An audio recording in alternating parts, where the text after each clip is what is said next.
And we are live. Woot woot. Um, and just to stick it to Charles, I have played this once before, but Devosite gave us an alternate intro so that I don't have to play Charles's intro that he gave me. Yes. So we don't have to hear his smug tone. So here we go. I went to the wrong app. There we go. Uh-oh. Welcome to Wise and Nerdy, where fatherhood meets fandom.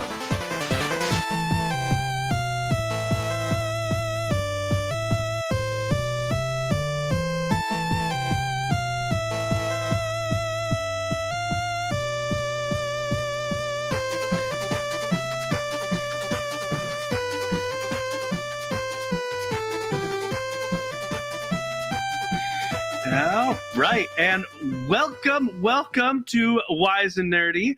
As you heard, Charles is not here, but we have a wonderful recurring guest with us tonight, the one, the only, America's dad, Steven Adams. Hello, Joe. Hello, Wise and Nerdy fans. It's so good to be here. Thank you for having me back again. I saw your Facebook post, and it said fan favorite.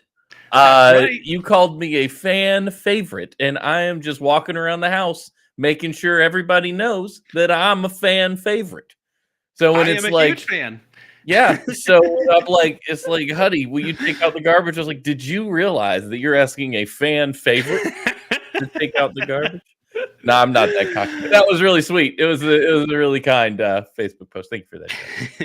Yeah, I'm trying to be better about posting stuff to Facebook because we have it there. Might as well try to use it every now and again. Sure, yeah, I'm bad at it too. I look at it. I very rarely participate in it.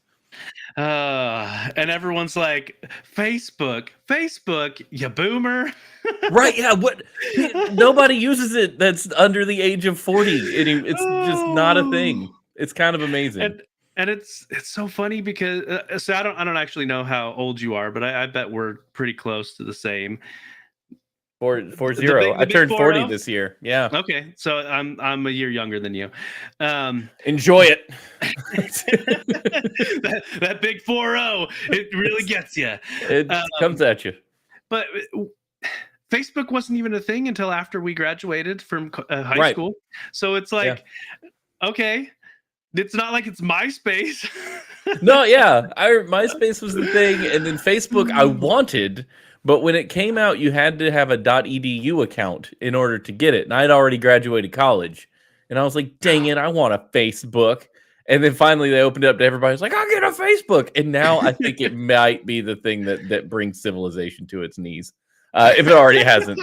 So it's like, I was so exciting at the time. All these connections we can make. This is going to be great. Back when it was actually about your friends and not... everything else. Yeah, it was pretty great back then. Oh man. Yeah. Oh, Facebook. All right. Yep. Well, let's go ahead and start with it's the question of the week. And the question of the week this week is, and this has got to be a theme because last time it was about food, and now that you're back on, it's about food again. Of course. What's the one food you could never bring yourself to eat? Ooh, anything chewy. Chewy from the sea. Anything chewy from the sea. Chewy from the sea? Like octopus, squid, escargot's not from the sea. I guess it could be if it was a sea snail. I don't know how it works. I'm not eating that. Like, I'm not eating that. I couldn't do it. See, I haven't eaten much with that stuff other than like fried squid or fried octopus rings, whichever they have at Olive Garden. And yeah, that fine dining experience.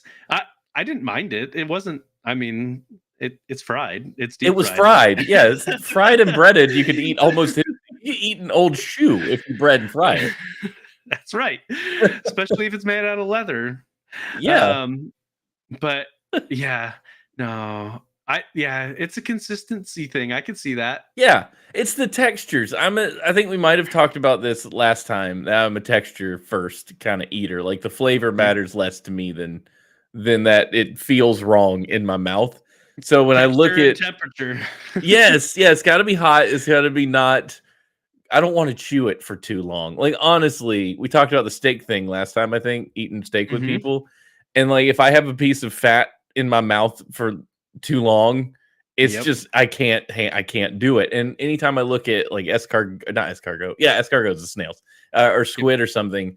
That's what my brain says that food is going to taste like. I'm gonna be chewing it for way longer than I want to, and I cannot abide it. It's not going in my mouth. See, that's me with like okra. I can't. I can't Really? do. And maybe Fried I've just okra?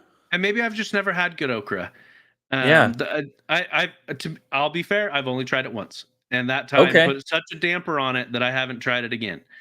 Okra Um, is an enigma. So yeah. if you want good okra, you have to go to one of those diner restaurants with like cafeteria style. Yep. They tend to know how to make it, or like a country, like a Golden Corral or something.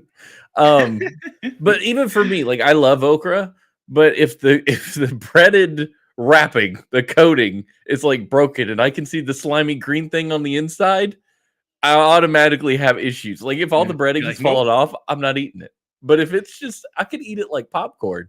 Otherwise, it's stupid. It makes no sense. It's disguised in fried and breaded stuff. Yeah. The other thing for me is mushrooms. I know there's Oh a yeah. ton of people that love mushrooms, and Mhm. it's not really even the taste of mushrooms. Hmm. It's the texture. And and I don't know if you've ever experienced this, but I really don't like telling people who I don't know like how they would react what I don't like. Like if I'm going to someone's Yeah. house and I don't have a great repertoire with them, I don't like telling them what I don't like, specifically because I've had too many experiences where people are like, "Oh, you haven't had my Oh mushrooms. gosh. You haven't Yes. eaten my stuffed mushrooms." And I'm just like, "Okay." It's just so And frustrating. I'm like, "The filling is tasty. I just Yeah. wish it wasn't wrapped in mushroom." You just haven't eaten my raw onions. I hate that too. It's a nightmare. Like one of the things that happened to me recently, and my brother-in-law messaged me about a week later because it was his fault. Went over to their place for Memorial Day dinner, and he was so excited about these burgers he was making. And I'm watching him like grill the burgers, and then he has all his buns laid out, and he starts putting. He's like, "Well, we're just gonna put this on everything." It was like a mayonnaise-based sauce. I hate mayonnaise. Hate it. He Okay. knows this. I hate it. He put it on every bun. He put pickles on every bun. I hate pickles. He put lettuce. I could eat the lettuce, but he like decorated every single burger. Exactly the same. And the mayo and the pickle, you can't get that flavor off of something. Like once No, it's you there, can't. it's on there. So he made all these burgers. He's like, these are gonna be delicious. I'm like, we have known each other for probably 8 years now. You know I don't eat pickles, and you know I don't eat mayonnaise, and you just Oh, ruined man. every burger with it. So I powered through, and I ate like half of one after I took the pickles off. I was like, dude, it was one of those things like everybody loves this because I love it kind of moments, you know. I'm gonna make the burger this way. And I got a text message a week later. It said, D Wayne, because he calls me D Wayne. He said, I knew you didn't like mayo, and I completely forgot. I feel so terrible about those burgers. Like, I haven't thought about this in a week, but I guess he and his wife were talking about it. She's like, Steven doesn't eat mayonnaise, right? What? It was so great. Oh man. Oh. Wait, do you like Miracle Whip? What that I don't think I've ever had Miracle. Isn't that just mayonnaise? No. No. What is Miracle? The Miracle Whip is a lot of people will substitute it for mayonnaise, but it's very tangy and sweet, and it doesn't taste like mayonnaise. The only thing that they share are color and texture. Is it like the margarine is to butter as Miracle Whip is to mayonnaise? That is a very good analogy. That yes. Okay, because parquet is not butter, but I eat that. my wife puts in the chat. Miracle Whip is the redheaded stepchild of mayo. I have never had Miracle Whip that I'm aware of. I have had plenty of mayonnaise, but I've never had Miracle Whip. That is okay. In my there will people that argue with me, but in my opinion, you're not missing anything. I But yeah, don't have any Charles. food allegiances, you know. Yeah. Like it's people swear by a thing like put this on everything. I don't really have that. Let's see. What are some other controversial likings? Olives. Do you like olives? Not. I will not pick them out of a pantry or a fridge and just eat them. But if I'm starving and there's nothing else, this happened on a plane to France. They served like a baguette and olives, and I was so hungry. I ate them and I was like, these are good, but I will still never go get them myself. See, that's one that seems very divisive. Is olives? I personally rather enjoy olives. Yeah, like stuffed green olives. There's a bunch of really tasty stuffed green olives. But yeah, let's see. What's it? This is more of a holiday thing, but eggnog. Yeah. Well, if you put a little rum in the eggnog, that's when it tastes the best. But I'll take your word for it. I've never drank alcohol in general, so well, sure. And you don't have to. Eggnog is just a really creamy, sweet drink. And it's the texture, it's thick. Like it's almost like drinking a mostly melted milkshake. It's really good. My wife, she mixes half eggnog and half milk because it's too thick for her. Yeah, that's pretty common. With some nutmeg on the top, like sprinkled on it. I mean, there's nutmeg in it already, but yeah, it's nutmeg. It goes very well with it. It's prettier, and a cinnamon stick if you want to get real festive. Get real fancy. Charles. Last I heard, and I could be misrepresenting him here, he's never tried eggnog, but the very idea of eggnog disgusts him. He's got the wrong idea. You don't have to like it, but you gotta lick it. That's what we like to say around here.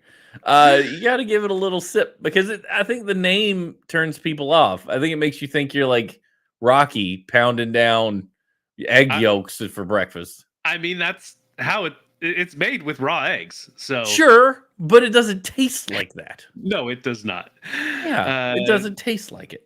Charles is piping up in the chat. Joe's bad dad joke pour is just Miracle Whip and olives. No, Charles. But yeah, Charles. All right, well, let's go ahead and let's get this ball rolling. Let's roll the ball. Destiny. Oh yeah, I love this camera move you got going on here. This is amazing. Oh, I think that's unanimous right there. Snake eyes. Snake eyes, indeed. What are you nerding out about? Oh boy. Oh, you can feel free to nerd out about what you want, but I figured we could both nerd out about Andor season 2. Oh my gosh. I can nerd out all day about Andor. I finished it last night. Okay, so you're caught up. Yes. I can talk about it spoilery or I can talk about it non-spoilery. I can go either way. Okay, well, let's do about a minute of non-spoiler and then to get people to fast forward. Yeah. You're not allowed to leave. You're stuck with us, but you can fast forward if you haven't. There's a lot of extraneous stuff around Andor that I like that made me nerd out about it in general because it's honestly, Joe, to me, I think it's the best Star Wars to ever Star Wars. And there are a lot of people that would disagree with me. Statement. It is, but I've seen a lot of people online agreeing with you too. Yeah, and I don't know if that's because the quality is so high. To me, the quality of the show and the seriousness it takes its subject matter makes it elevates the entire franchise. Because I was thinking about this a lot, even in season 1, but season 2 really cemented how honestly evil the Empire is. Season, like all the movies, the Empire. It's a very cartoonish villain, right? As you watch it, it's like that's the bad guy because they're bad.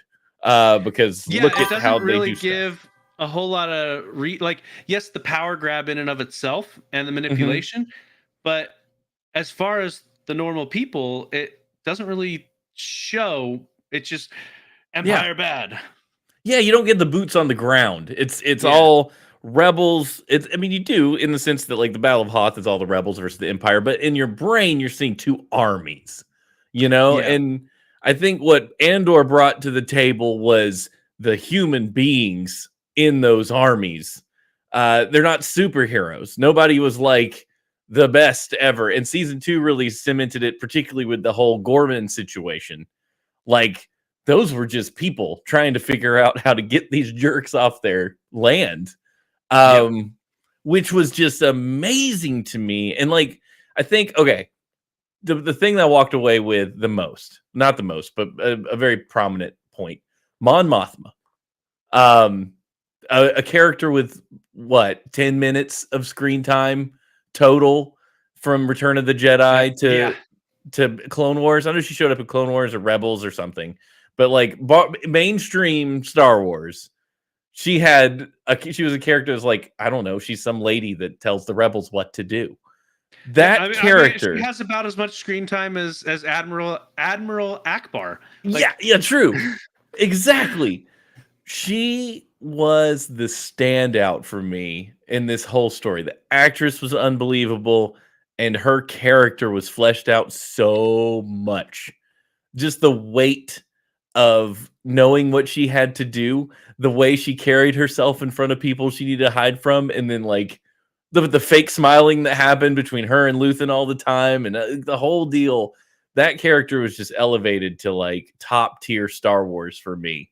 Well, and even her reactions seemed very real. Like she knew she had to do what was right, but she also wasn't prepared for the reality of it either.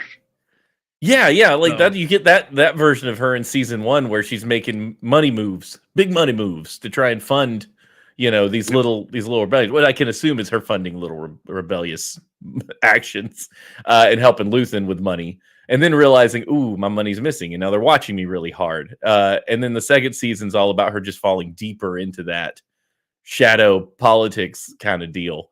And she was stunning. She was stunning at that. I loved watching her in any scene she was in, and Stellan Skarsgård as Luthen in any scene he was in. I mean, him as an actor he plays darker roles so well. Oh my gosh. He's so good.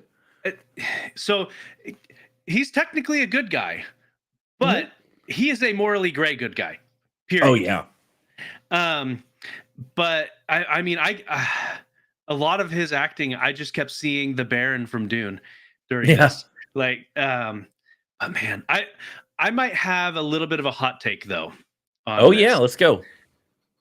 As a cohesive story, season 1 was better. Season 2 had better moments in general, but season 1 as a cohesive story was better because season 2 felt very disjointed. Yeah, I get that. So, and there were season 2 had too many storylines that went nowhere, like that just got dropped. For instance. So I guess we've had hints of spoilers here and there. Now we're going full blown spoilers. So be warned. The entire opening with him stealing the new TIE fighter, whatever. Yeah, it was pointless. That didn't go anywhere. It didn't. Well, it was there for the shock factor, and that was about it. But what story was that 3 episode arc trying to tell? Was it trying to tell the story of a secret test pilot flying machine, or was it to tell how rebellions often don't have clear leadership? How they're fractured? Yeah. So it's a little bit of misdirection to me. That was to get the action going, and then to bring you to Yavin, I don't know how you pronounce it, where they're setting up stuff or where these rebels are, but they've already fractured. They're already disagreeing over who gets to run this operation. And that to me was where that story really wanted to go. But I see what you're saying though. That like why did we not get more info about that secret flying machine? And well, and even just having an awkward Here, we'll read what my wife put in there, and then I'll comment. So my Mhm. wife says, "What happened to the group of people that caught Cassian when he came to the ship? I was Yeah. sure we'd see them again because they Mhm. spent a decent amount of character development on them. If nothing else, having an awkward confrontation on Yavin afterwards, towards the end, Mhm. like uh, uh, just something." Yeah. Um, and most of the stuff with Saw was Yeah. like, okay, sure, he was in Rogue One, but like most of that was pointless. Like the fuel Uh, thing where they were learning how to gather the fuel. yeah, Yeah. just so it had season 2 had a lot of really powerful bright moments, but Mhm. it also felt really disjointed to me. And Yeah. and this is coming from I loved it. I loved the season. But Yeah. but so all of this critique is coming from the understanding that I enjoyed it quite a bit. I Sure. so You're allowed to pick at stuff you like. That's sometimes even more fun. Like, yeah, I definitely see what you're saying. And I watched a ton. Like, when I get into something, I just dive down rabbit holes. And I watched so many interviews with Tony Gilroy and Diego Luna and the cast and everything. And what was interesting to me is they knew the season was going to be disjointed because they framed it as effectively 4 movies, 3 oh, okay. episodes. So, like, that first 3 episodes is the first movie. The second episode, 3 episodes, is the And next then the year. different years, yeah, the year Yeah. skips. So you're skipping years. So what they did, they tried to just let you fill in the gaps between those years. So the important stuff that mattered, they wanted to keep flowing, but the stuff that didn't matter to the story they wanted to tell, and that's an important thing I think that matters in any kind of medium, is the story the creators wanted to tell. Yeah. um it does leave you thinking, like, what happened to Cassian's sister? That was episode 1 of season 1, Yeah. and never, like, she was mentioned maybe once Yeah, after they that. showed her briefly in a flashback in like the last episode. Yeah.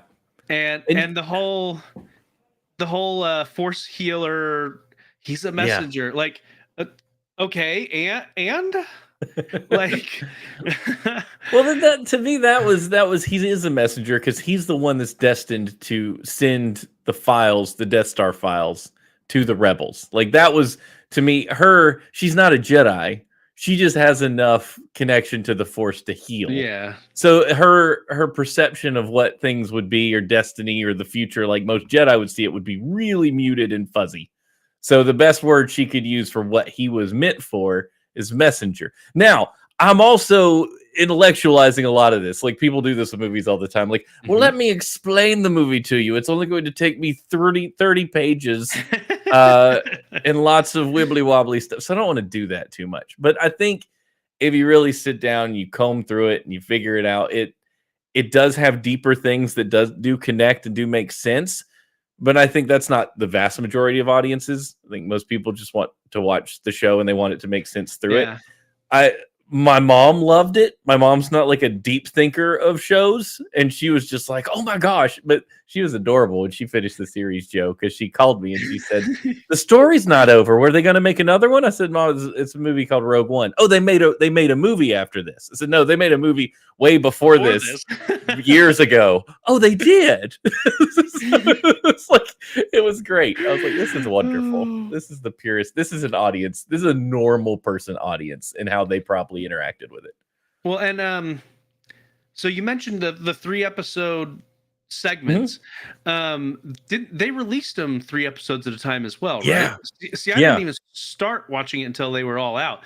Same. It might have been a better viewing experience for me if I watched it in 3 episode bursts, to be That's honest. really good. Hey, write in, Speak Pipes. Did you watch it as it came out? I would love to know.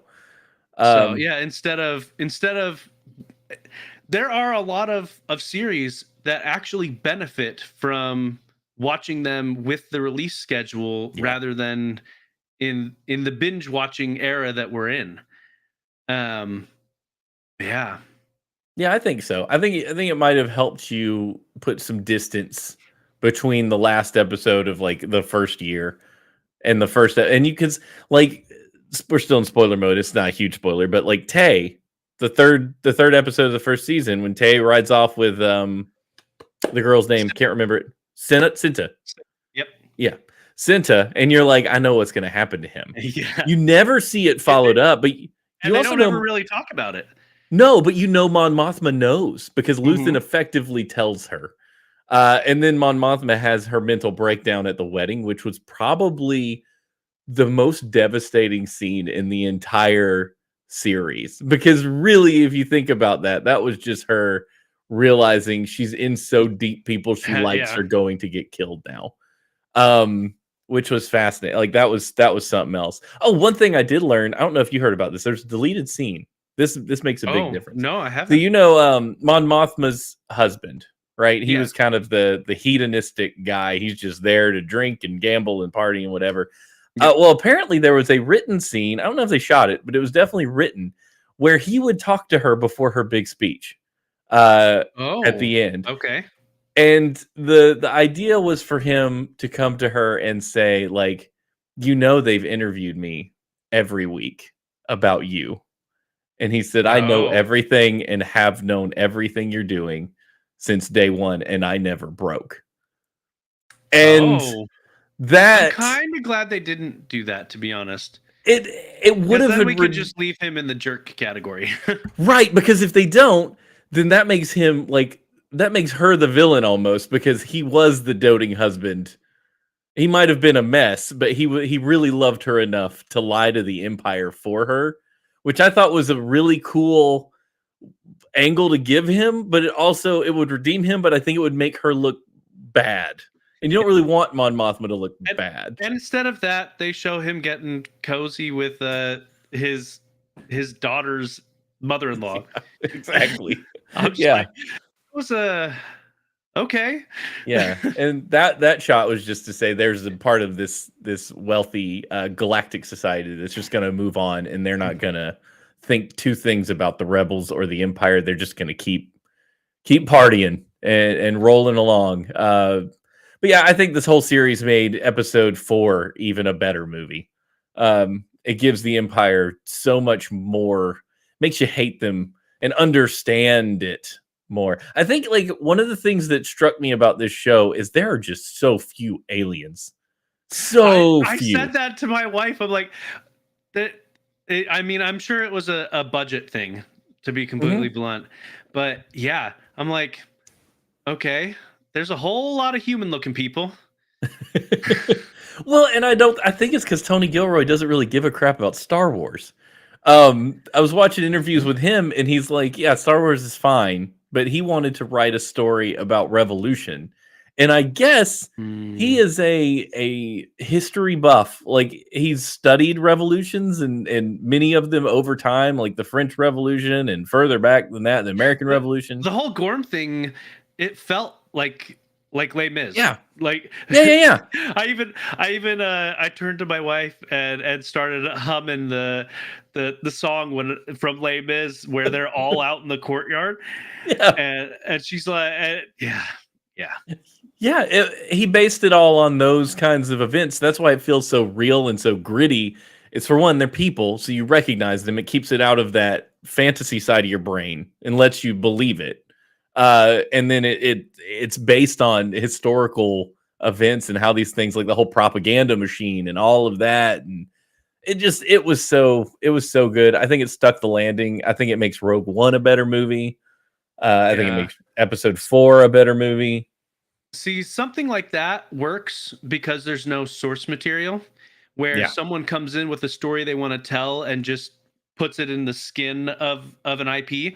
Because for this one, it like I said, doesn't have a source material. But Brandon Sanderson mentioned on his podcast a while back, I don't even know what episode, but he has seen this way too much where people adapt books or other things like that, but they're not really adapting the book. They have a story they want to tell, and they make some adjustments so that it's in the skin of the book and not faithful at all. But they tell the story that they want to tell. And so that in general is a huge problem with Hollywood. But in this instance, it works because there isn't that source material for fans to be ticked off about. Yeah. But that's also why Brandon Sanderson has been very, very, very protective with all of his book rights, especially Mistborn is the one that's been closest to getting an adaptation, because he refuses to sign away the rights unless he has final say on how it's put together. And so I mean, he's got plenty of money. He doesn't need money from the film rights. No. And he will not let them do it unless he feels it's being done right. So, he'll never get them to agree to that, because some producer somewhere wants their thing they want in it. It got to pre-production. No, did it really? Recently, before they pulled out, but yeah, it was getting close. So, and I respect him for that, to be completely honest, especially after what they did to Wheel of Time. I mean, he only finished Wheel of Time, but he warned them the whole time that they were messing up, and he was very vocal that he was upset with a lot of the decisions that they made along the way. So yeah, the fandoms, I think we're at a point now where we're able to watch the thing that's based on the source material and enjoy it. Like, we don't need to. There's enough of a nerd audience out there that I don't think you have to change anything to draw more people in. You know, a good example is The Hobbit, the 3 movies. Like, they modified a ton and added a ton, and it didn't do a lot but upset everyone who wanted a faithful adaptation, because, well, we've got to have a female character to get women to watch it. And I don't think that's true. I don't think they needed that at all. But they were convinced that they had to, so they crafted this weird dwarf elf romance in it, and it's like, what? No, we don't. It's overlong as it is, you know. So I liked her character. I did. I like her. The romance there. No, but no, I'm not saying take her out. I'm just saying we didn't. Yeah. We didn't need the romance. Didn't need to be there. Maybe is what I'm actually going for, because she was cool. Yeah, but exactly. Yeah. No, her character was. I really liked her character, other than that one facet. So, yeah. Oh man, but Andor was not shackled with a version of it already out there. But yeah, and then I think my one of my favorite parts towards the end, and just in general, our favorite aspects, was Kay. I really like Kay. Oh, I love Kay. And Alan Tudyk. I haven't actually looked. I know he did it in the movie. I assumed he was the voice here as well. Yeah, but he was. Alan Tudyk is awesome. So yeah. He plays a great robot. He was on stilts. He was actually on set. He did the motion capture for Kay. Okay. I didn't realize that. Yep, for the movie and for this. The other droid that my wife adored and I adored was B2. The little red droid that stuttered. Like, he was such a wonderful part of this show, and he kind of falls out really quickly in the second season. My wife was asking, like, right there, and like, we never got to find out what happened to B2. And then, like, he's chasing another droid around at the end. She's like, that's adorable. I think she cried a little because it was like the very last part. She saw him and was just tickled. I was like, this is good. You need closure for him, if anything. Yeah, because they just left him there, those jerks. Just left him. But Bix came back, and he's got her, and he's chasing that other droid around laughing. Like, it's the best. I love that little droid. Yep. So, but yeah. Yep. Yeah. It was good stuff. Good stuff. It was great. I need to go back and rewatch Rogue One now, because it's do it. It's been a while. So yeah, it's better. It's made better by Andor existing. Well, there we go. Yep. So, did you have anything that you wanted to nerd out about, or should we move on to the next segment? That's perfect for me. I was on here like 2 weeks ago.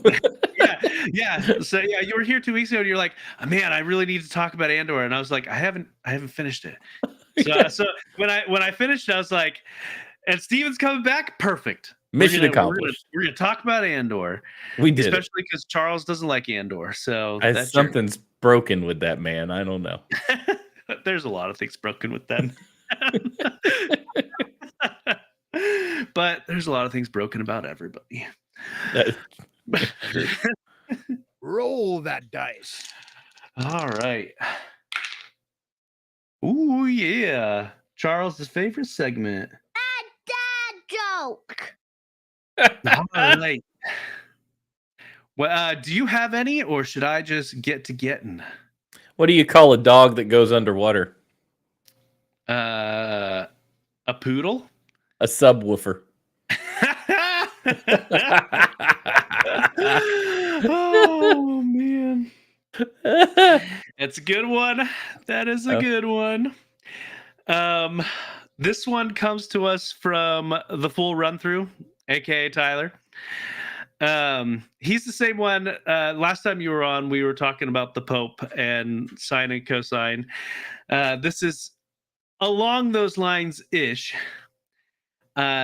Eating too much cake is the sin of gluttony. However, eating too much pie is okay because the sign of pi is always 0. Or sin of pi is always 0. That's good. I like that. Now I want pie. But do you want a frozen pie like Tyler? Oh, yeah. I mean, I don't care. Hook me up. Whatever pie. Here's another one that comes to us from Casey J. I saw a guy today dressed like a crow trying to get people to join him. He was arrested not long after for attempted murder. I like that one. That one's For those that don't understand, if it's a little too up for you, a group of crows is called a murder. A murder of crows. So. All right. Now that Charles is groaning and throwing his phone at the wall, let's go ahead and roll that dice. Roll that dice. Roll that dice. There we go.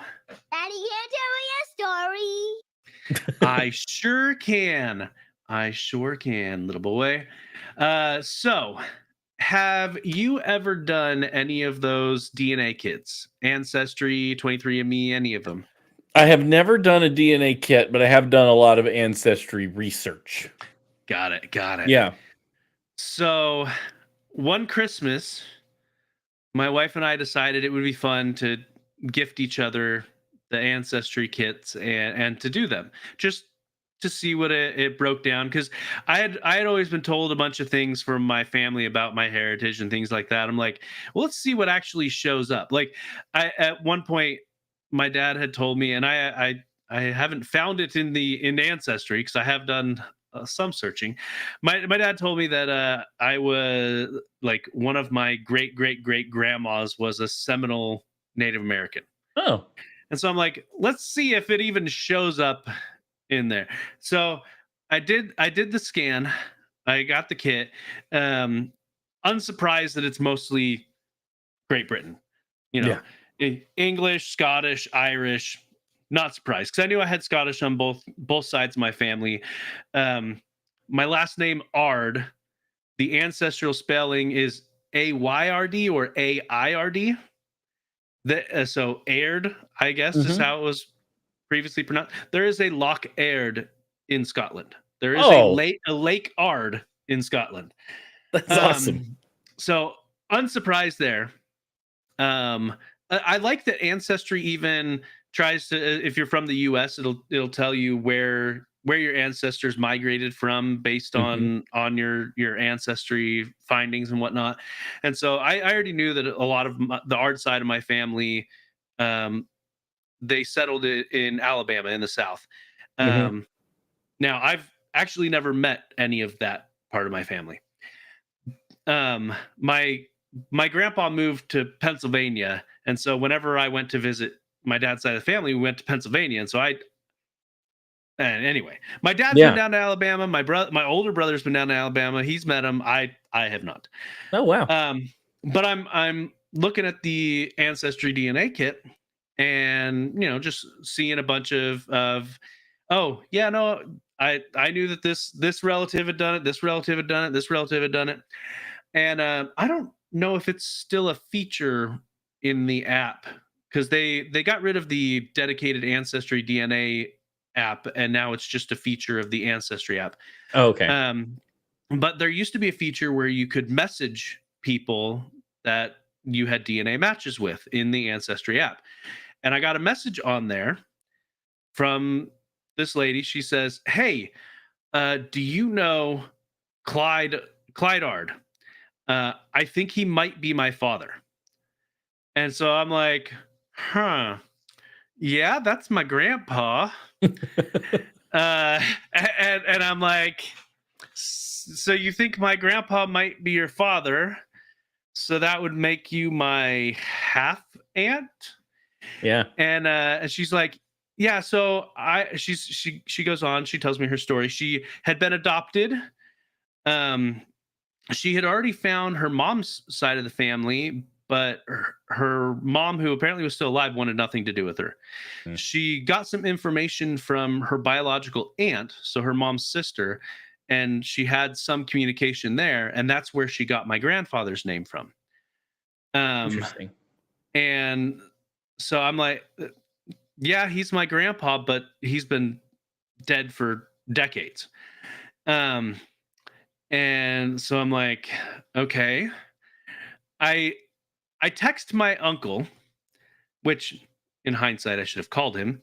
He explicitly told me as such. I'm like, so I did Ancestry DNA, and this lady's contacted me claiming to be your half sister. And he's like, that is not something you send over text, Joe. Yeah. And, in hindsight, yes, but I'm from the texting generation. Yes, So, yes. But yes, no, that is something I should have called him and actually discussed. So he's like, okay, well, he's sitting there trying to rationalize it because this is his dad who would have stepped out on his mom. And he doesn't want to automatically You don't want to know assume that. Yeah. that. And so his first thought is actually based on stories of my grandpa's brother, so my uncle's uncle, that he had been a rather rebellious and promiscuous and lived that lifestyle. And so his first thought was she's related, but not through grandpa, through crazy uncle. Yeah. And so he's like, is there any way that we can verify this? I'm like, well, I suppose if you did the DNA kit as well, it would come back and determine how closely you two are related. Because it uses generic terms. So like she's my half aunt, but it labeled her as like a second cousin, just based on how many DNA markers you share. So my uncle does it. It comes back half sister. And so it is his half sister. She was born the same year as my dad, like 6 months apart. Wow. Did that blow up your whole family with that news? I mean, your grandpa's been gone for a while, so yeah. My grandpa's been gone since early 2000, but my uncle is the only living sibling left. So my grandparents, up until this woman came into the picture, they had 4 sons. That's it. 3 of them were gone by the time she reached out to me. So my uncle's the only one left. Yeah. But she seemed, so I didn't mind sharing it with my uncle because she seemed really earnest in her messages. Like she was just trying to find out where she was from. She wasn't looking to stir up trouble or anything like that. She seemed really genuine. And so what ended up happening is because she gave me her phone number and I gave it to my uncle. They ended up talking on the phone a bunch and sharing things. And looking at her picture, she definitively has Ard features. She's an Ard, yeah. Yeah. And so I don't know if it was only the once. I think it was only the once, but my uncle actually went down to visit her and spent a week with her and got to know her and things like that. And so it's been an interesting experience. It did take my uncle just a little bit to accept it, but once he did, he's like, okay, you're my half sister. And so I honestly don't know how close their relationship is at this point. her and I were friends on Facebook. We like each other's posts every now and again. Sure. But other than that, we don't have a whole lot. But it's interesting how not uncommon when people do these ancestry kits that skeletons in the family come out. Yeah, yeah. In your, would you? I mean, you've obviously been through it, but would you rather know or not know stuff like that? Like if it came out, it was like, oh, it turns out I have like a half brother over here that I didn't know I had. What would that do to you? See, and it theoretically could still happen because I know my dad cheated on my mom at one Okay, point, yeah, and as far as I know, there was no right. child from that. But But it's a non-zero chance. yeah, Yeah, exactly. Um, I I'd want to know personally. yeah. Um, so Yeah, I've heard different people, I have a friend who's adopted, and like for the longest time, he didn't care about his biological parents, had no interest.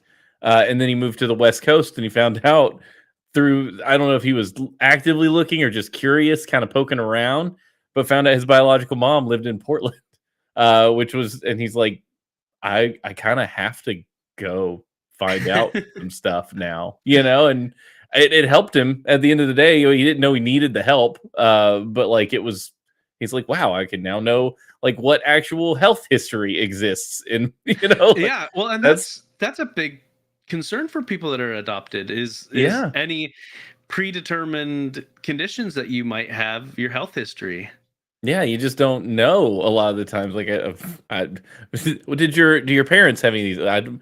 I don't know. I couldn't tell you. Yeah, that's kind of scary.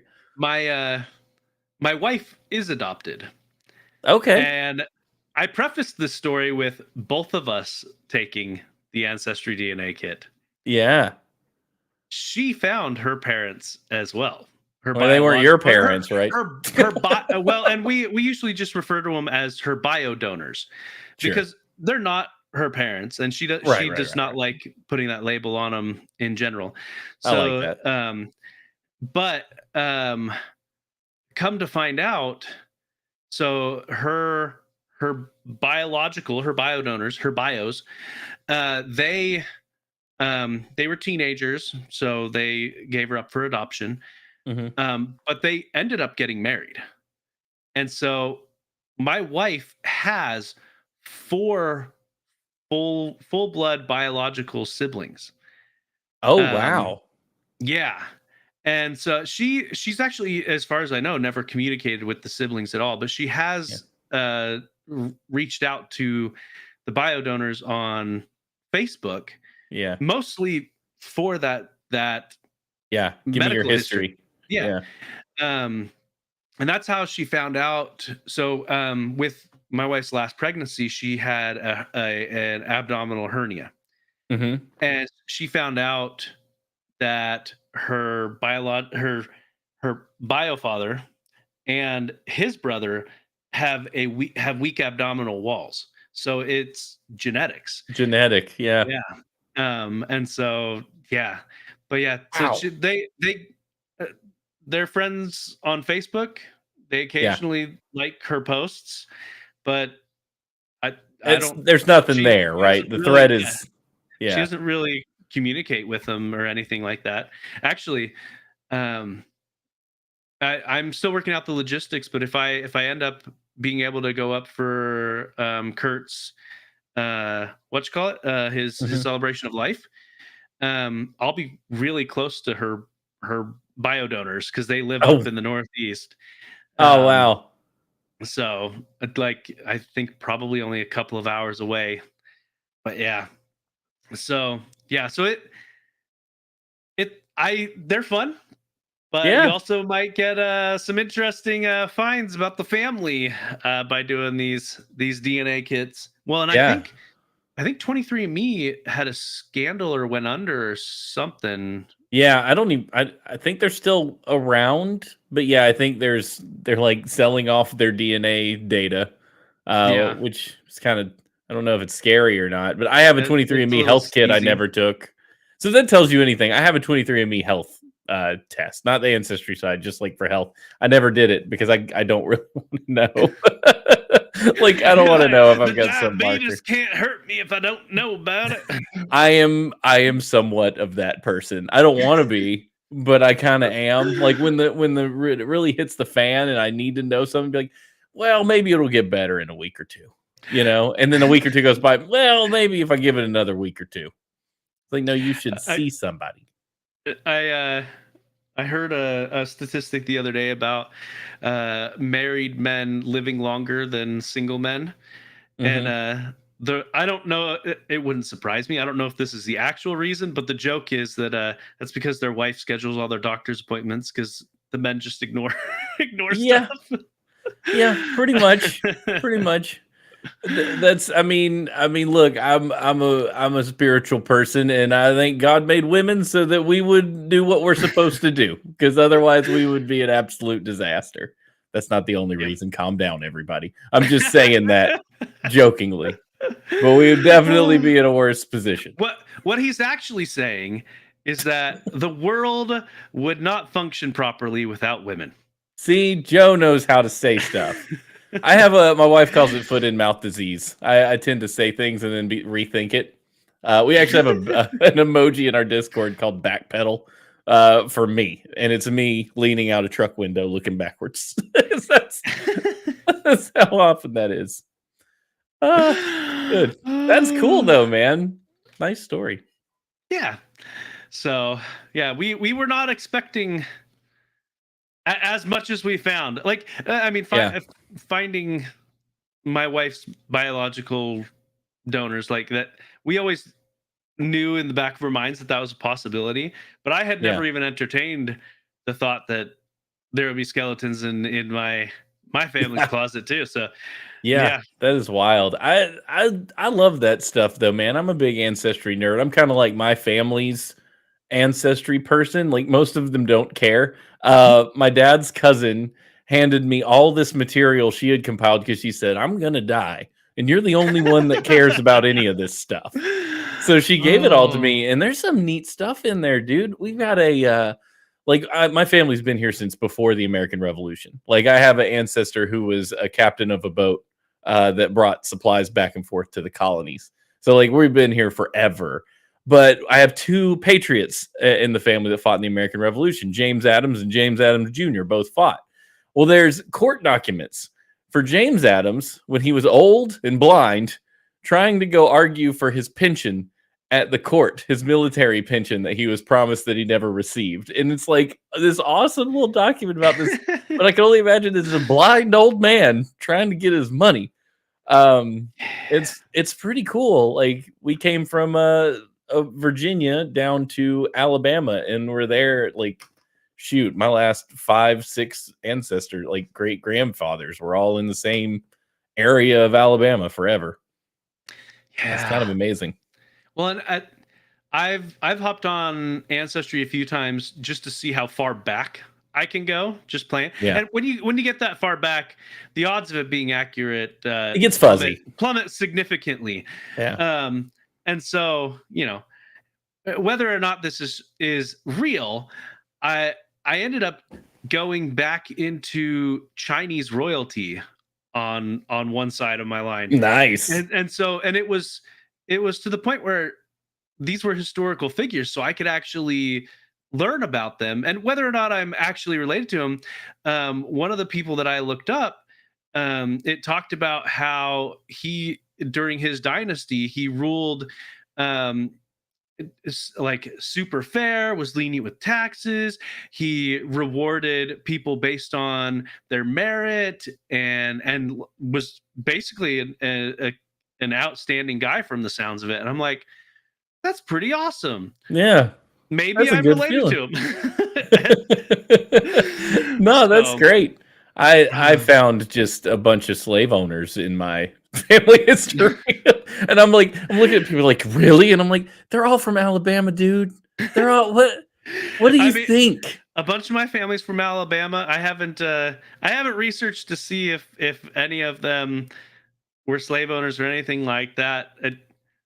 It's possible. It's listed on the census. A lot of times they'd have to declare property on the census. Yeah. So one of my ancestors declared property of 1 slave and 1 wagon.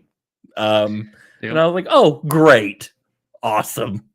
And you have to you build this history in your mind of these people had to be they were the good ones, because it's you feel like they have to be the good ones because you're a good one, you think. Well, so regardless, you have so many ancestors. It balloons out. It's incredible. There are plenty of horrible people, I guarantee, in everyone's family line, and there's plenty of amazing people too.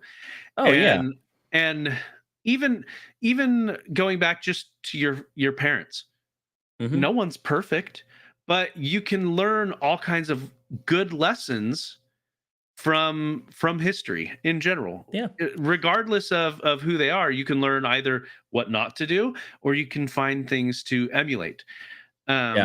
Like we had a little family lesson a couple weeks back where we talked about what ARDs stand for.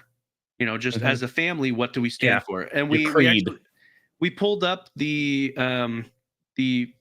Scottish crest, the ARD crest, the family crest, and the family motto, the ancestral motto, is vigilance. And so we talked to our kids about the importance of vigilance in our daily life and things like that. And regardless of real world stories or anecdotes or whatever, we can still learn lessons from the past. Yeah. That's cool. And as an encouragement to anyone out there looking into ancestry, one thing I heard once that I really, really appreciated is that the miracle of life is in that every single person that came before you managed to make it to childbearing age and have a kid.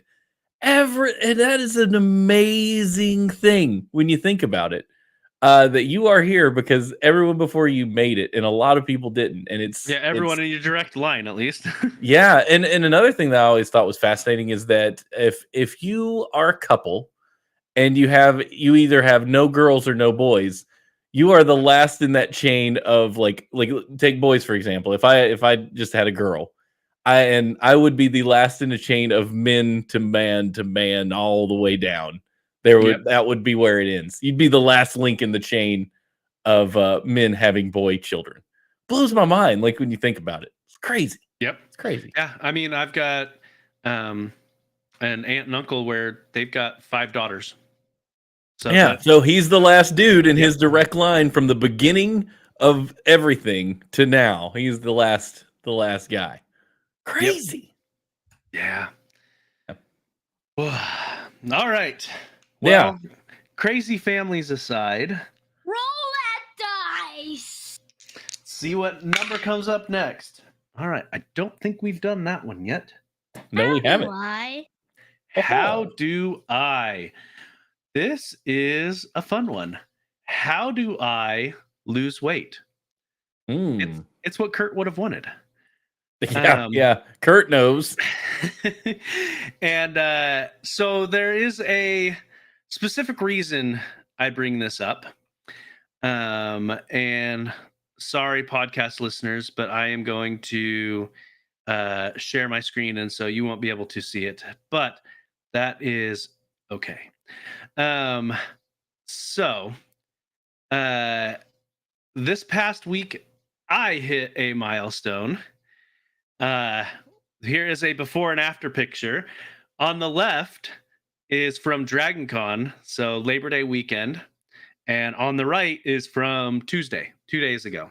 Wow. So since Dragon Con, I have lost 100 pounds. That's incredible, Joe. So, yes, I am super happy with that. But I also, my wife and I have a multi-year plan. So this is just the start. But yeah, I came back from Dragon Con super motivated, wanting to lose weight. And a lot of that, not even for the weight aspect, because of mostly because of things that my weight was limiting me from doing. It wasn't even about being big or how I looked or anything like that. It was impacting my daily life. Yeah. Um, and so the how do I lose weight? One of the things that was crucial for me is when I came home and told my wife I wanted to lose weight, she immediately said, "Me too." And immediately we were in it together. Yeah. And there have been so many times in the past where one of us has been wanting to lose weight and the other one hasn't, or vice versa. And it makes it hard. Mhm. It really does, because you'll see them over there eating whatever they want, and you're like, getting the hangry on, and Yeah. and so having both of us in it together has made a huge, huge difference. Um, and one of the other things that has really, really helped is daily weigh-ins. A lot of people say only weigh in like once a week, once a Yeah. month, whatever. Personally, I've really liked the daily weigh-ins. Now, if you are weighing in daily, know that it will fluctuate a lot, even if you are eating as you're supposed to. Yeah, exactly. Jaggedy, jaggedy, jaggedy. Yeah. But if you do it consistently, the jaggedy, jaggedy, jaggedy will go do do do do do do Yeah. do Yeah. do Yeah. do. And so I actually like seeing it go up and down, because when the scale goes up, because I've got that history, I'm like, it always comes back down. Yeah. Even on, like, there was one of my kids' birthdays. I knew that I ate too much, but in addition to eating too much, it you've got to also at least for me, for losing weight is very mental for me. Yeah. It's not just what you consume, what you exercise, what you anything like that. So for me, it's very mental. And so my weight showed like a 5 pound gain. I didn't actually gain 5 pounds. Eating sugar and carbs or too much salt will cause you to Water retain weight. water weight, and it will spike you up, but you didn't really gain that weight. Just like when sometimes the converse happens. If you exclude those from your diet, the water weight will go away, but you haven't truly lost all of that weight either. Yeah. And so, it- from a cerebral standpoint, that has really helped my journey. When, especially when I see a severe drop, I'm like, okay, I will probably bounce back up because I didn't really lose that much. I just was really good about staying away from, salt, sugar, carbs, stuff like that. Yeah. Um, and so, yeah, so that has been a huge help. And people are constantly like, "What did you do? What did you do? What are like, there's not a trick to losing weight, not really. People, I know how nice it is to think, take the easy way out. Uh, You you cut back what you eat. You have to Yeah. change your diet. Yeah. Kurt I've taught us heard, that for sure. yeah, Kurt lost 160 pounds through dedication. Mhm. Um, and it I so I do not want to speak ill of anyone who has weight loss surgery or uses medicine or anything like that. You do what you need to do. But for me, I didn't want to go that route, mostly because I knew, and I've seen it too many times in my own family. My brother had weight loss surgery, and he is now bigger than he was before it. I mean, Yeah. it took years and years, because he didn't really change his lifestyle. And so I knew if I wanted this to be long lasting, I needed to create discipline in myself, Yeah. and actually make life changes. Whereas when he had the surgery done, right off the get go, he was pushing the boundaries of what he could and could not eat. Even though the doctor was telling him to avoid certain stuff, he was still pushing those boundaries. Because you haven't changed And your habits at all. yeah, And there's nothing stopping you from eating the stuff other than feeling bad, but you're Yep. used to feeling bad. So you can't But- tell the difference. But then I've seen plenty of people who have used the the the weight loss drugs or the surgery, and they have made those changes and they've allowed it to be a permanent thing. Yeah. My mom did that. She had a gastric bypass. She lost the weight and she kept it off because Hmm. she continued to eat right and she exercised. Now, Discipline. I have heard something that stuck with me a long time ago is diet controls weight, exercise controls fitness. And you Yeah. cannot outrun a bad diet. That's interesting. That's a Because good point. You know how many calories are in a bag of M&Ms? Yeah. 250. You know how long it takes to run off 250 calories?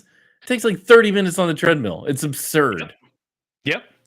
And so those couple of statements are basically how my philosophy for weight loss. In fact, it was only within like the past 2 months where my wife and I really introduced exercise. We were focused on the diet changes, which I personally I think helped a lot because I've gone completely all in, done all the changes, and going from nothing to 100%, I would burn out inevitably. Yeah. And so getting the diet under control, getting those changes done, and then incorporating and fine tuning along the way, I think has also had a profound impact on longevity. Hmm. Finding to be completely honest, the first step if people are trying to lose weight, it should be education. Yeah. Learning, actually paying attention to how many calories are in everything. So like for instance, my wife got some little Debbie's for the kids the other week, and we were looking at the calories on them. An oatmeal cream pie, delicious, wonderful, love them. Mhm. 170 calories. Okay. But it's oatmeal, Joe. It's No. oatmeal. So It's good for you. I've had a couple of oatmeal cream pies since we've had them, and I've still been Yeah. losing weight because I'm sacrificing calories Something elsewhere. else. Yeah. But 2 tablespoons of peanut butter, 180 calories. 2 Wow. tablespoons of peanut butter has more calories than an oatmeal cream pie. But it's all protein versus the though? sugar. I mean, I know people who use No, it no, for no. protein. Yeah. No, I will not disagree that peanut butter from a nutritional standpoint is better. Mhm. And as I continue to lose weight, I'm sure I will need to pay more attention to the macros and everything. Yeah. I have put an emphasis on protein, Mhm. just in general. And one of my go-to meals that I probably have 4 or 5 times a week for lunch is a Greek salad. Oh, I yeah. just lettuce, imitation crab, feta cheese, Kalamata olives, and a Greek vinaigrette. And yeah, Look super at you. Like a But, chef. not everyone likes salad. And even if you do like salad, those dressings will kill you. So Yeah. many calories. So Oh, yeah. Dressings are rough. So, and that's why earlier I said one of the first things you do, and it's a continuous thing as you go, is education, learning what has how many calories and things like that. So we've found a couple of different brands of salad dressings that have 0 or close to 0 calories. Now they're not going to be the best tasting things, but what you do is you find the substitutions that you can live with. And Mhm. so we've had different things we've bought, we've tried, and we're like, no, that does not work for us. And other Like things we're like, zoodles, zucchini noodles. yeah, Never. I've done that. No, thank you. It doesn't work. But whereas other things we're like, okay, no, yeah, it's not great, but it's livable. I can live with that. And so we've slowly found different various substitutions that are good enough. Mhm. But yeah, one of the biggest eye openers is, to be completely blunt, how little the body actually needs to survive. 1 cup of food a day. Oh 1 cup of man. food a day is how much you actually need to run the machine. Oh man. Well, and, my wife and I, we've watched. I don't know. I'm guessing you've never seen it, but the History Channel has a show called Alone, I have and not it's watched it, but I've heard of it. okay. So it's a survival thing where really, when you boil it down, once the shelter's up, it's whoever can starve the slowest. Um, is what. And they drop a ton of weight, but it shows what they're eating, and they're really not eating much, but they're still alive. And Yeah. um, granted, people do get pulled off the show for medical reasons because they get Oh, they dangerously get low. diarrhea and stuff. It's awful. Or Oh, yeah. don't get diarrhea. They get the opposite. They just There was Yeah. one show I watched where a lady didn't poop for 18 days. And Oh, yeah. they told her if you don't go tomorrow, you have to leave. Like you're in dangerous territory. So she was Oh, like yeah. drinking hot water and just mixing up weird leaves and stuff until she finally went. It's like I get to Oh. stay, and everybody cheered. I was like, that had to feel good. I went poo. I went poo. What an accomplishment. Yeah. Oh, but yeah, it there's in my opinion, and people can disagree with me if they want, there is no secret formula to weight loss. It's reducing the calories and finding what works for you. Yeah. Yeah, because my wife and I, we talked about it. We considered doing some of the different fad diets, doing keto or whatever, and we're Mhm. just like, if we want this to be something in the long run, I don't want anything to be fully off the table. Yeah. If it's something that we want, we can budget our calories for it, Yeah. but I don't want anything to be off the table. There will be days when we're like, okay, we don't need to go ham, but we're not gonna stick to the diet. We'll make it up, over the coming several days or whatever. Yeah. So like with the birthday that I went to, I had a couple Mhm. of pieces of pizza. I had a little bit of cake. I had too much. It's a party. It's a Exactly. birthday party. Yeah. And I think also finding times where you can, within reason, and I don't even want to say, I don't even want to call it going off the diet. I call it budgeting Mhm. the diet. There are times when monetarily you budget a little too much. You spend a little too much. Yeah. But as long as you make up the difference, you're not going to go into debt. Yeah. So, What was your relationship to food? How would you define prior to this journey, or even still? Because I think once you have a relationship with food, I think it's like a rubber band. It wants to pull you back. Like, was it like I eat my feelings? My family was heavily food oriented. Like, where did you come from in that sense? I just never thought about calories. I just, Didn't think about it. Yeah. that looks tasty. Let's So have it. it's a combination of your genetics don't want to let go of the fat you're eating, I and you're just not paying This attention might to be it. a hot take, but Yeah. I think people overinflate the role of genetics in weight. Really? I personally feel that it's more learned behavior, Mhm. that when it comes to food, than it is genetics. Now, I'm not saying that genetics don't play a role, Yeah, but yeah, I yeah, sure.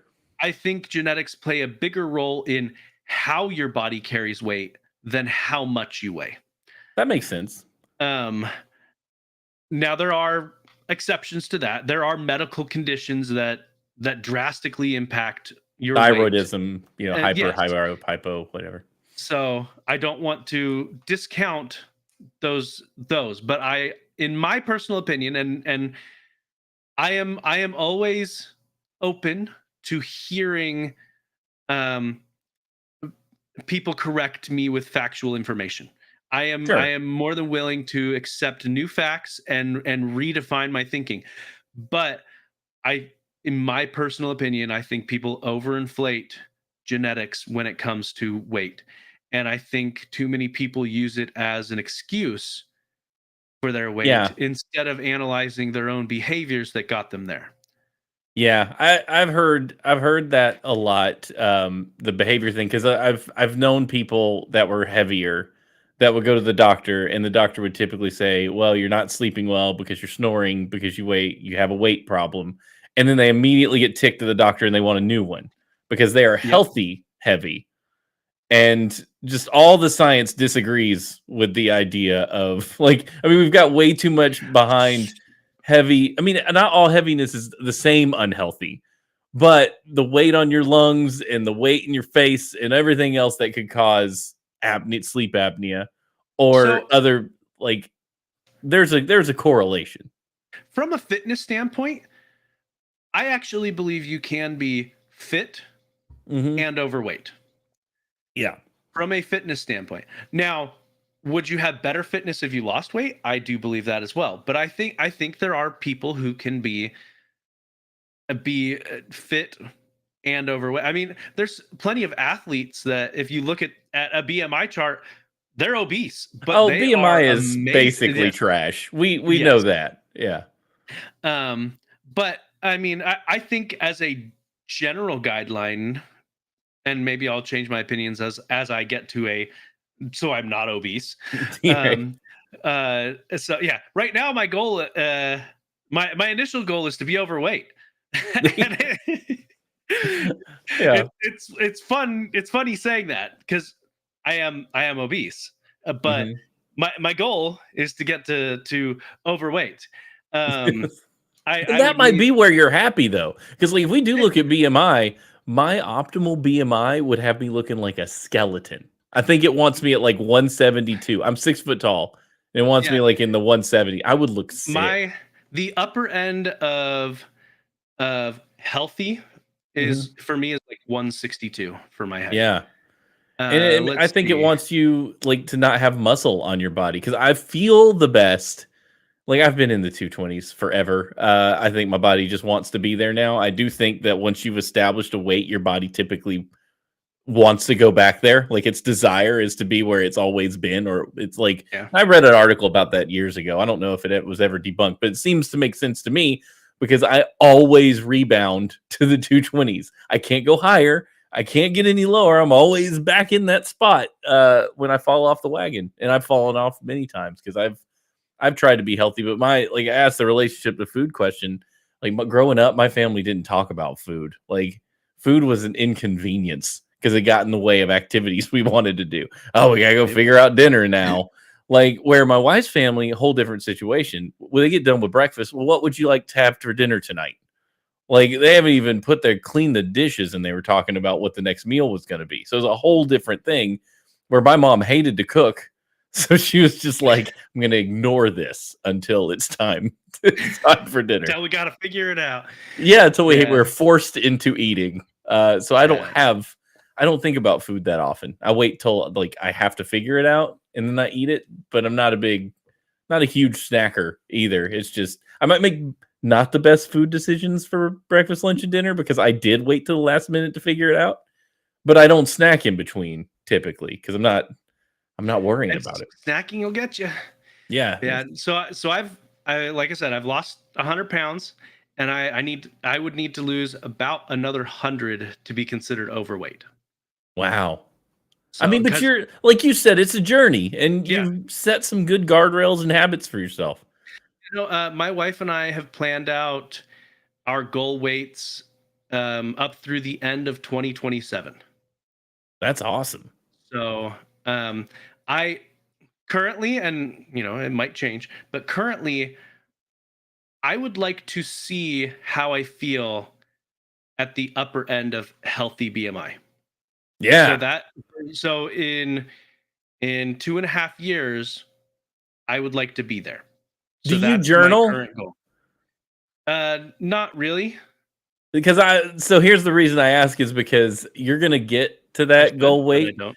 Yeah, because you're gonna get to that goal weight and you're gonna forget how it felt to be where you are now. Like that, you might semi remember, but I tell people this when they're gonna have a kid too. Anytime you start off on a journey, write down how you feel. Write down how you feel at that moment, at that weight. Write all the stuff down. I can't do this. I want to do this. I can't do this. I want to do this. I felt like crap this evening. I felt, those kinds of things. Because when you hit that goal weight, you want to be back and you want to read that journal entry and be like, holy cow, I had forgotten where I was. I mean, and you and I are audio people. If you don't like to write, give yourself a 10-minute podcast of yourself. That's true. Like a diary of just telling. And I think we can't properly gauge where we get if we can't really remember, because everybody's got rose-colored glasses to a degree. Like you're always going to look back and see like something better or something like, oh, it wasn't that bad. Like, no, it was. You've just forgotten. So I was pushing 400 pounds. Mm-hmm. So I was to the point where I could just barely, and if I stretched real hard, get the back end loops of my belt when I would try to put it on. So I was to the point where I was putting my belt onto my pants before I would put my pants on. Yeah, you were changing your life to fit how you Yes. were. Yeah. So I mean that's one of the least embarrassing aspects Sure. of things that were issues, and there's stuff that larger people don't want to talk about. Absolutely. I mean, even when it comes to showering yourself properly, Mm-hmm. you can't reach everything to clean it properly because you're so big, and 400 pounds. I don't think I ever actually made it to 400 unless I was. I know that one of my doctor's visits with clothes on and everything, They always bump you up higher than you are. and so I weighed in once at a doctor's visit with clothes on and everything at like 404. Yeah. That was the highest I ever saw on the scale. Mm-hmm. And now I'm below 300. So yeah, I am very, very happy with that. And I anticipate, just like Kurt had to, that once I get there, I'll need loose skin surgery. Yeah. So my wife and I are currently working on paying off some credit card debt, but after that, we need to start saving for loose skin surgery, Mm-hmm. and so that would be, I guess, in 3.5 years. Because once you've stabilized your weight, they want you to be at about that weight for about a year. At least this is my understanding, before they consider loose skin surgery, because they want to see how much your body will reabsorb or come. Mm-hmm. Yeah. The older you get, the harder it is for your body to get back where it wants to go to. Yep. So I assume I will need to. My younger sister, she had the I don't know if it was the sleeve or the gastro, but she had one of those, and she lost a bunch of weight and she's kept it off. But she went down to Colombia to get loose skin surgery, and she ended up getting loose skin surgery under her arms and on her tummy, and so she's got big old scars on both of her arms and everything. But she is very happy with it. This is a bit insensitive to me in hindsight, but I kept telling her, just make sure you come back with all your organs. And I'm like, she's got to already have some anxiety about going to another country that she's never been to with people that she's never been around, going under the knife in these. I don't know how sketchy the place was. I have no idea. And so, in hindsight, that wasn't something that I needed to add on to her anxiety. But yeah, I did joke with her. I'm like, just make sure you come back with all your organs. You don't need to be like Charlie the Unicorn. Yeah, because there's no recourse. Like, once you leave the country with your surgery done, like if it screws up, you took a gamble. That's terrifying. Yeah, I think she flew in, slept, had the procedure, slept, flew home. Like, wow. That would be a painful flight. Yeah. So good for her, though. I'm glad she's happy. Yeah. So she's doing real good. So, but yeah, and that, like I said, there are. I don't discourage you from losing weight however you need to. I just encourage you to make sure that if you are getting assistance through surgery or the weight loss drugs, that you take a real look on how you want your life to be moving forward. Because if you revert back, your weight will revert back too. Yeah. And so, and that yo-yoing is not good for your body either. So, If you're married, drag your spouse through it with you, because you can't do it. We've done Whole30 twice, and the only times we've done it and been successful with that diet was together. Because it's impossible to do it by yourself. Like, impossible. so But I've never felt better in my life than when I'd been through it. You know. yeah, because Kurt, before he passed, was working on what was that, something 75. 75 hard. Yeah. 75 hard, yeah. So yeah. So That's a tough one. That's a diet plus a mental exercise, because that's exercise twice a day, read a book a week. Like that one's about more than just weight loss. That's getting your life right. Yeah, that's a whole lifestyle thing. Lifestyle change, yeah. Because if I remember correctly, like one of the first things you do is you drop all alcohol and stuff like that. Yeah, no alcohol. You drop screen time down for before bed. Like a whole bunch of stuff. Yeah. It's called 75 hard for a reason. Yeah, it ain't easy. So, before we move on, I just want to say one more thing. If you are considering weight loss, just know it's what Kurt would have wanted. Yeah, go Grinders. Yeah. Oh man. So we do have two different segments left, but I'm gonna forego rolling, and we're gonna go ahead and go to Time for a commercial break. because I don't necessarily want to end on a commercial break. So let's go with this one. Rock out of podcast. All right. So Steven, where can people find you?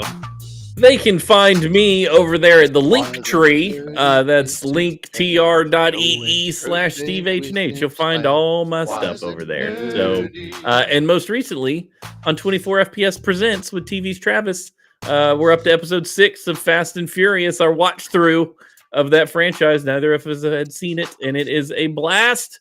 So look up 24 FPS Presents on your favorite podcaster. There you go. Yeah, some great guy commented in the chat there, linktree/SteveHNH. It's on your screen right now if you're watching the video version. There you go. But yeah, Steven is awesome.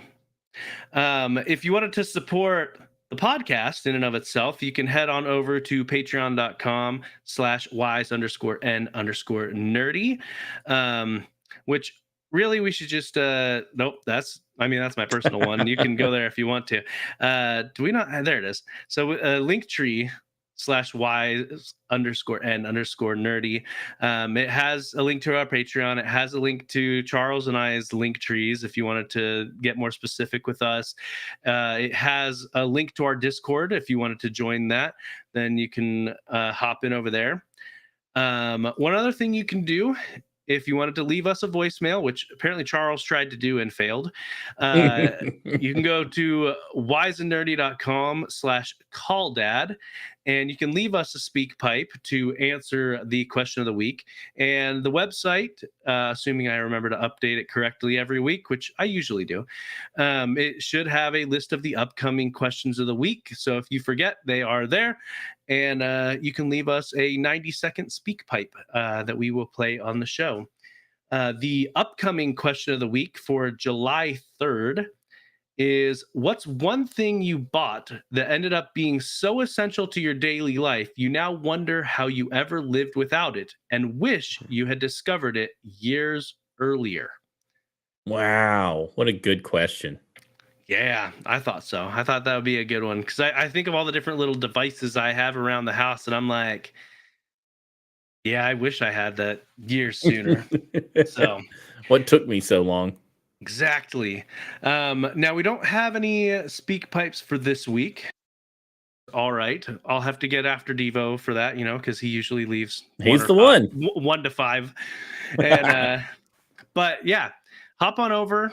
Especially random kid, you need to get. You've been saying for months, maybe even over a year, that you were going to leave a speak pipe. Get on it. Yeah, what are you doing, random kid? Come on. So random.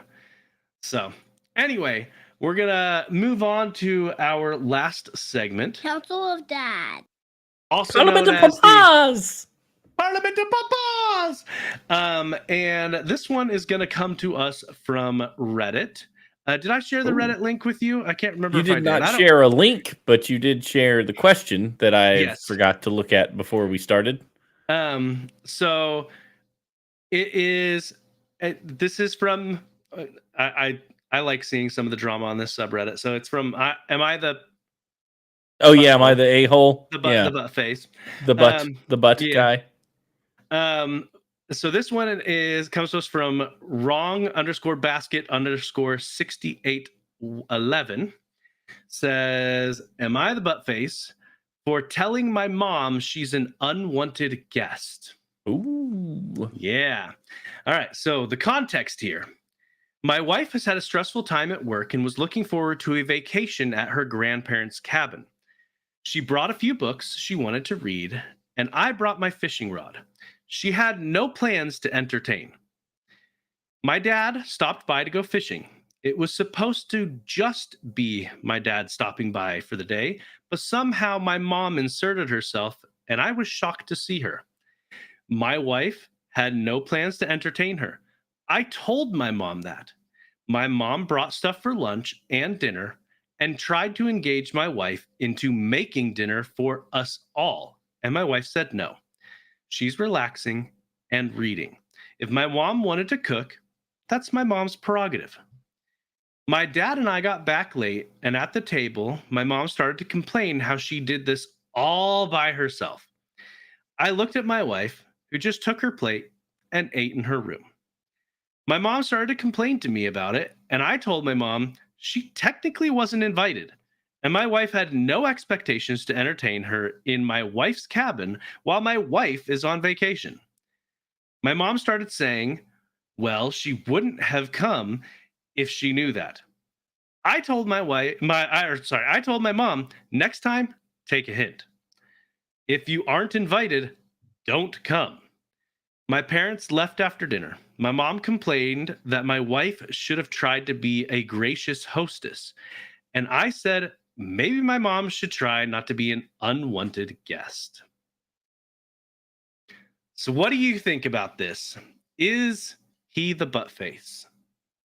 For telling his mom she's an unwelcome guest? No, not for that specific question. Because he's you got to have boundaries, and it sounds like mom just kind of joined dad on this trip. But it's man, as a people pleaser, I feel this all at a molecular level, like really, because once somebody shows up, I'm like, well, time to turn on the host show, forget what I was doing and but no, in general, I would say making sure that your parents know that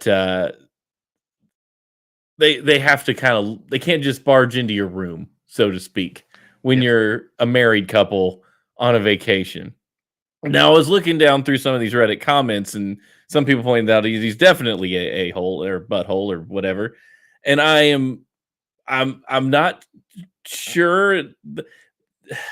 Inviting dad to go fishing is at least one of these comments saying, yeah, you're the butthole. You invited your dad to go fishing on your wife's vacation. But I think they're reading into it wrong to me, because I think that was their vacation. He's just, putting it this way, like, my wife is, because it's the questions about her. Well, and the words you say don't tell as much as how you say it. Sure. Like, Steven, you're a jerk versus Steven, you're a jerk. Yeah. Exactly. And so this is one of the flaws isn't quite the right words. One of the cons of written text. We see the account from this person, but we don't know the intonations of how he conveyed this to his mother. But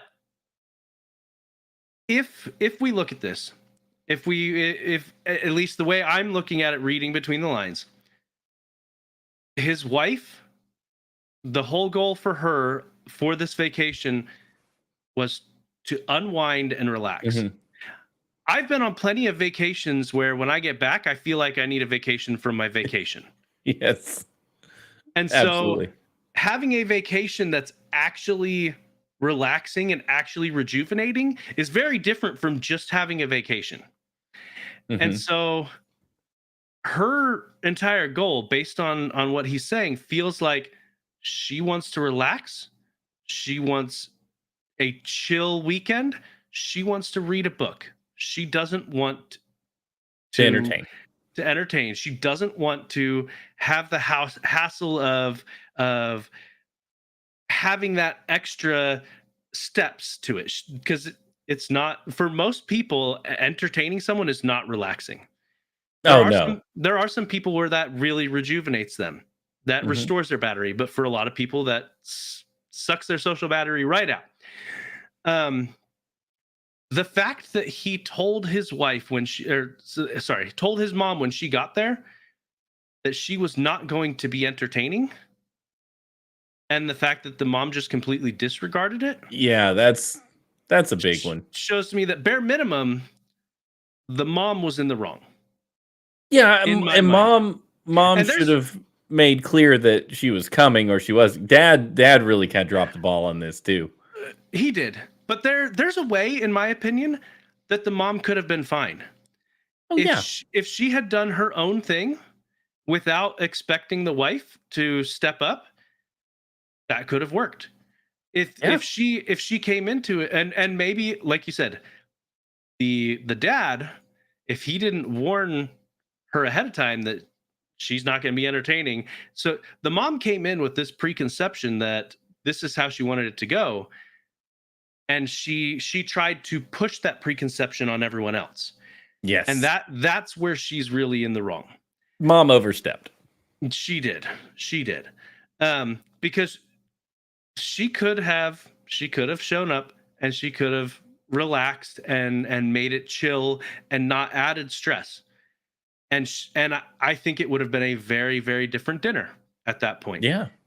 And him inviting the dad, now he doesn't say he covered this with his wife, but the wife's plan seemed to be relaxing at the cabin and reading a book. She doesn't So need he's her husband there. No, In fact- it sounds like he's at the cabin. He might as well have his dad down since his wife wants to have some alone time. Yeah. He's like, well, I like to fish. My dad likes to fish. We're gonna go do a little bit of fishing, and that sounds like a perfectly reasonable thing as long as dad knows. Hey, after we're done fishing, you gotta go. This is just, man, family stuff is the hardest kind of, because a lot of times no one's really the butt face in the situation. If And everyone sometimes would have, is. and sometimes everyone is like, it's like dad dropped the ball by not telling mom, like, "Ooh, we better make sure it's good if you come." Of course, it's fine if I come. Because probably, I mean, we don't know any of this family dynamic. Dad and mom Yeah. might always travel together, so it's not really that unusual for them to show up. But it's Yep. also wife's grandparents' cabin, not son's parents' cabin. Like, we're also bridging a gap there. If you read it, the first part of the paragraph, so. Yeah, He's yeah. really a guest in It's her not grandparents' his- cabin. Yeah, it's not his side of the family that owns this. It's Yeah. her side. Yeah, it's all weird. It depends on some people. When they get married, their families blend really well and they do everything together, and it's like this great thing. Most families don't work that way. Most families, like, we got your parents and these parents, and they don't hang out. It's Yeah. not, and sometimes that's purposeful. Sometimes it's just like we aren't close enough or whatever. Like, it's I would want to know more about this family dynamic overall if I was going to make a full judgment, but based on the question he's asking, which is, am I the butt face for telling my mom she was unwanted at this occasion? No, because he needs to set those boundaries, and the parents need to understand. Like I've had this discussion with my parents before, because my wife, we've talked about, like, suffers from depression and stuff. We've been through that before. And sometimes I just tell them, like, sometimes it's just not going to be a good weekend. And I need you guys to know that it's not me trying to keep you away. It's me needing you to understand that it's just not a good weekend. And and I think that opened up a lot of good communication, because I can then be like, no one wants to be rude. This is a different, we're battling a different thing this weekend. We can't entertain. We can't be with you this weekend because this has happened. And now that they've moved closer, they're only an hour away. They used to be 10 hours away. We never had the situation, but now they're close and they want to hang out more. It's like, I just need you to know, sometimes you're going to want to hang out, but, like, my family situation at home is not going to be conducive to that right now. Like, and having that boundary and that understanding means I can say, not this weekend, and it doesn't hurt anybody's feelings. It's just like, I am currently trying to protect, the fragile situation at my house right now. And not fragile, like things are going to fall apart, just like making sure my wife has what she needs to get through, like, this wave or whatever. Doesn't happen all the time, but even people who have their depression handled, like, every 3 to 6 months or something, you might have some breakthrough, So it's like, I need them to know, like, I'm dealing with this. It's not that I don't love you and don't want to see you, but it's too much. So let's hold off. Well, and some people are going to disagree with me on this, but in my opinion, when it comes to a marriage, your spouse and your spouse's feelings are a higher priority than your parents. 100%. Yeah, that's the love you chose. Yeah. That is the one that you need to foster and take care of. That's a very that's how it's done. That's how it should be done. Your parent, that goes for your wife too. I find that my wife had a harder time creating that separation than, like, I did. Like, dudes, your parents are, like, kicking you out of the house, like, go. And the sweet baby girl, like, oh, we'll always take care of her. Like, no, I got this. I'm her husband now. I got her. Well, you guys can relax. In my own case, there wasn't really any question, because within 6 or 7 months of us being married, my mom had passed away and my dad had passed away 7 years before. So both of my parents were already gone. Yeah. So yeah, my wife was my family. I mean, that was just how it worked. Yep. Yeah, you didn't have that extra stuff to deal with. Extra stuff. Yeah. That was the wrong way to put it, but you know what I mean. Yeah. The other facet. Yeah. But yeah, no, so at that point it was, if I wanted my kids to have a good relationship with any grandparents, I need to foster good relationships with my in-laws. Sure, yeah. But yeah. That's a story for another time. But yeah. I think in general, you and I both agree that in this situation, he is not the butt face. Which No. We actually, so the label on this post is that the Reddit community voted that he was the butt face. So you and I disagree with Reddit. They're answering the wrong question. Yeah. If you look at their comments, they're all jumping on not his question, but something else in this scenario. That I think, because they're all mad that he invited his dad to go fishing, which invited the mom, which created the scenario that caused the problem. But it sounds to me like him perhaps inviting his dad to go fishing was an understood thing he was doing, and his wife was cool with it. Because they are going to go fishing, and that will be the end of it. The thing that surprised them both was mom showing up and wanting to hang out with wife, and not only that, make her cook food or have her involved in the cooking. Because I imagine that either the husband was going to do the cooking, or they were going to do, like, really basic stuff that isn't very involved. Oh yeah, we're gonna have sandwiches and carrots and stuff. Like, we're just gonna go as easy as possible. We might even get a DiGiorno pizza, and throw it in the oven, and that's gonna be dinner. And mom showed up and wants a big old dinner, like family Sunday dinner thing. And if you use Uber Eats to order DiGiorno, it is both delivery and DiGiorno. I love a DiGiorno pizza.